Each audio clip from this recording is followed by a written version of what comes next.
ভবনের সামনে অবস্থান নিয়েছি। এখানে আমাদের জাতীয় নাগরিক পার্টি আমরা প্রতিনিধিরা আছি। এখানে শহীদ পরিবারের যারা প্রতিনিধি তারা আছে, যারা আহত তারা আছে।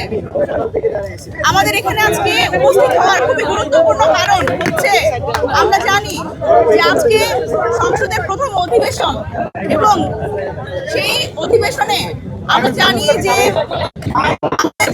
এবং সারা বাংলাদেশের পক্ষ থেকে যে দাবি দিচ্ছি নিচে রাখেন তো সব, যে এই সংসদ দুইটি ক্ষমতা পাবে।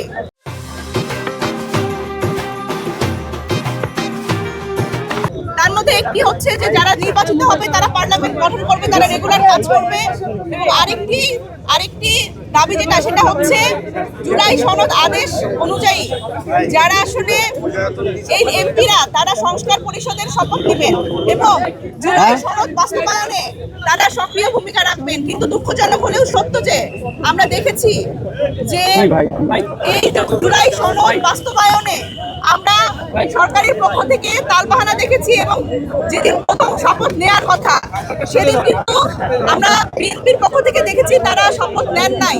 আপনারা জানেন আজকে রাষ্ট্রপতি যিনি আওয়ামী লীগের ফেলে যাওয়া যে লাসপেন স্যার, সুতরাং সেই রাষ্ট্রপতির ভাষণ দিয়ে আজকে এই সংসদ অধিবেশন শুরু হচ্ছে।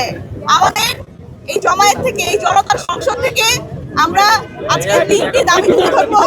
আমাদের প্রথম দাবি হলো আমাদের 1400 শহীদের বিচার চাই এবং প্রথম থেকে 57 জন জাতীয় অফিসার হত্যাকাণ্ড করেছে, তাদের স্বার্থতন্ত্র হত্যাকাণ্ড, এতগুলো হত্যাকাণ্ডের পরে 24-এর হত্যাকাণ্ড, প্রত্যেকটা হত্যার বিচার চাই।